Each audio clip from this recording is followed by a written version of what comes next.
JP, deixa eu aproveitar que você está com a gente, porque o governo federal agora está com uma promessa de liberar mais recursos para o combate aos incêndios florestais no Brasil. Qual que é a ideia agora?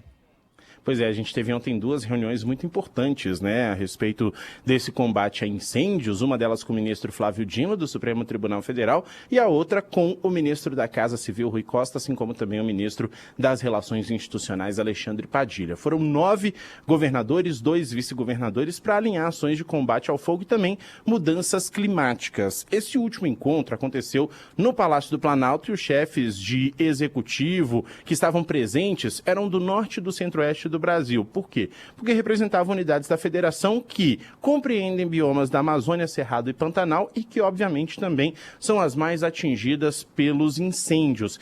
Pelo lado do governo, foram apresentadas as recentes decisões da emergência climática, como o envio de medidas provisórias ao Congresso, que prevê um crédito extraordinário de 514 milhões de reais para combate às chamas, e uma outra que desburocratiza a utilização de recursos do Fundo Amazônia para essa ação também. A reestruturação das forças que compõem a Defesa Civil em todo o país também foi destaque. Alguns governadores afirmaram que houve lentidão nas ações do governo federal. E as críticas mais contundentes foram feitas pelo governador de Goiás, o Ronaldo Caiado. As reclamações passaram desde a falta da presença do presidente Lula na reunião até as ações que de fato foram anunciadas nesse encontro. Por outro lado, o governo afirmou que vem tratando do tema dos incêndios há muito tempo e que alguns chefes de executivo não tomaram decisões e não definiram quais seriam as prioridades para apresentar à União. E essa foi, inclusive, uma das falas da ministra do Meio Ambiente, a Marina Silva, e a gente vai ouvir um trechinho dela agora. E nesse momento a postura do governo federal é do trabalho conjunto. Houve sim um esforço de uma ação preventiva no governo federal, várias reuniões com o Corpo de Bombeiros, alguns governadores inclusive participaram presencialmente. E mais ainda, em abril de 2024, o governo federal, através do Ministério do Meio Ambiente, soltou a portaria de número 1052 de 2024. Ali nós já alertávamos para o risco dos incêndios em função dos eventos climáticos extremos. Pois é, e o Brasil está sofrendo com uma das piores secas da história recente. Muitos desses focos de incêndio foram provocados por ações humanas, inclusive isso foi citado ontem na audiência com o ministro Flávio Dino, mesmo que não seja proposital às vezes, acaba saindo do controle, né? Então, na ausência do presidente Lula ontem nesse encontro, o presidente que cumpria agendas no Maranhão, quem coordenou essa reunião foi o ministro da Casa Civil, Rui Costa. Também estiveram por lá os ministros Marina Silva, Valdez Góes, Simone Tebet, Alexandre Padilha e o ministro da Justiça e Segurança Pública, Ricardo Lewandowski. E o que preocupa bastante, né, JP, Megali, Sheila, que vai falar mais sobre isso, é a escalada muito rápida dos efeitos, né, porque a gente trouxe aqui mal-estar das pessoas, né, em todo o país, no Sudeste, a gente falou de São Paulo, Minas Gerais, a coisa está complicadíssima, e ontem 10 crianças passaram mal em uma escola no Distrito Federal, né, JP, por causa da fumaça. Eles tiveram crise respiratória, chegaram a desmaiar, alunos ali de 10 a 13 anos de idade, no meio da aula por causa da fumaça, né? Inalaram fumaça e 10 crianças desmaiaram. O que vem daí para frente? Né? O que pode ser pior que isso? Não quero resposta, é uma pergunta, né? É uma pergunta retórica. Viu, Sheila? Uhum. O JP, hoje, qual a sensação de vocês aí por Brasília, hein? Ao respirar? Porque a gente tem acompanhado e conversado com vocês todos os dias, né, em relação a isso.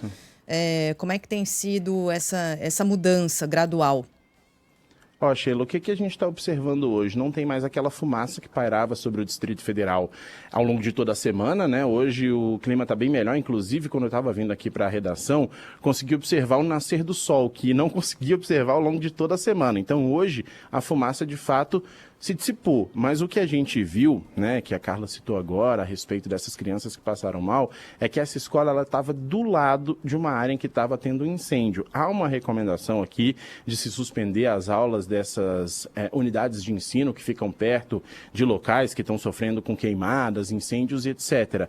Nesse caso, não se sabe ainda por que essa escola não tinha suspendido as aulas. A gente está vendo, para quem está acompanhando a gente pelas redes sociais, a gente está vendo aí o amanhecer amanhecer, ou melhor, o início do dia aqui na capital do país, esse horizonte, ó, ali quem estava vendo, principalmente depois do Congresso Nacional, era impossível observar no início da semana, porque era só fumaça. A gente não via nem o famoso prédio do Congresso, aquele H, né, conhecidíssimo, a gente não via. E agora nessa imagem é possível observar também a bandeira nacional que fica ali em frente ao Palácio do Planalto. Ou seja, a situação está um pouco melhor, a gente está conseguindo respirar um pouquinho melhor, mas ainda assim não está 100%. O JP, explica direito isso aí, porque eu tô vendo mensagem aqui dos nossos ouvintes do Rio de Janeiro. Hoje o sol está nascendo alaranjado no Rio. Como nasceu alaranjado e até vermelho em São Paulo durante um bom tempo, na época mais aguda dessa crise climática. Em Brasília, vocês não conseguiam ver o nascer do sol? Não dava nem para ver o sol, é isso? A gente não conseguia ver, a gente só via esse laranjão bem forte, assim, mas quando ele já estava um pouco mais acima ali, ou seja, bem mais acima da linha do horizonte. Nesses últimos dias, a gente não via ali no início da linha do horizonte exatamente por conta da quantidade de fumaça. Hoje foi possível ver, eu venho para cá, para a redação, praticamente com o sol na minha frente no carro, assim, né? Então, normalmente, essa semana eu não conseguia ver. Hoje foi um dia que eu consegui observar. Claro, tá laranjado, tá com aquela cor mais forte, mas hoje foi possível observar o nascer do sol desde o início do dia, de fato. Confirma aqui a Paula Costureira, que é de Brasília. Eres Paula. Não dava pra... Como que... você conhece? Nosso ouvinte famosa? Nosso ouvinte assíduo aqui é Eris Paula. É ela mesma.